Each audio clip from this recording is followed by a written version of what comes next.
The speakership. Yes, deep divisions within the party. After 6 rounds of voting, there's still no speaker. Kevin McCarthy didn't get enough support from his own party.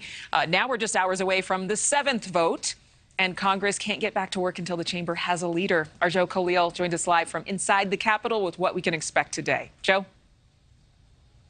Yeah, good morning, Adrian. So we do have some new reporting. As we have been letting you know all morning today, our Republican sources are telling us that Kevin McCarthy and many of his allies feel more confident today than they were coming into yesterday. And the reason is because there was this late night round of negotiations yesterday evening. And what we are being told from our sources is that Leader McCarthy did make some more concessions to this group of 20 members that are not voting for him. He met with just a couple of them. And again, McCarthy allies believe that coming out of those meetings, some of them, not all, but some of them may be considering now supporting McCarthy. Now, again, he still has a math problem because he, at this point, doesn't have the full votes that he needs to become speaker.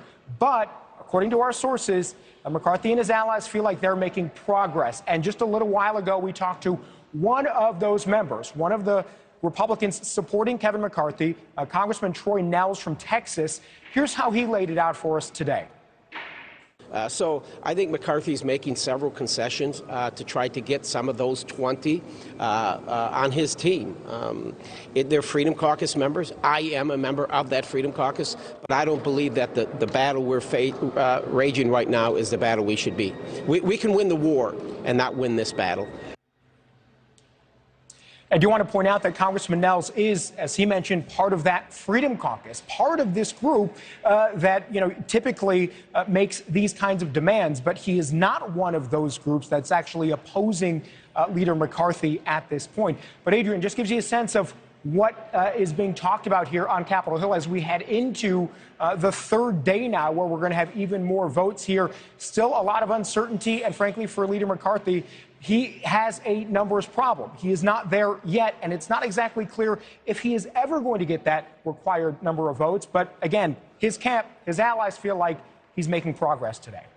Well, he has more votes than anybody else. Until they get somebody else to have a viable contender, it just seems like a whole bunch of back and forth. And everybody's watching it, including some kids.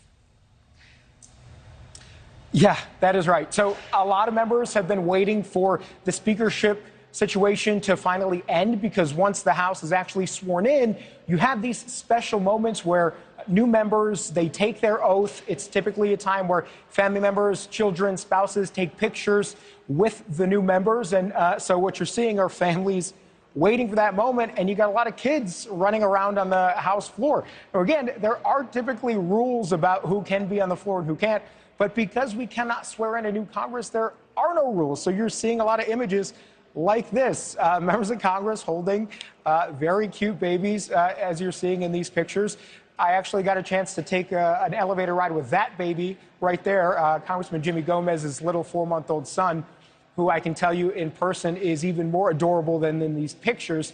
But Adrian, as the country waits, as we as media wait, and as members of Congress wait for this to all be sorted out, you can see the patience maybe wearing a little bit thin with some of the younger people who are waiting on the House floor as well.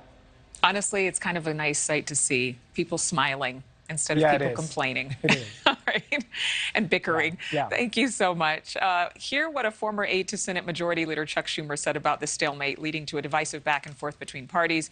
You can always get the latest on our website right now, NewsNationNow.com.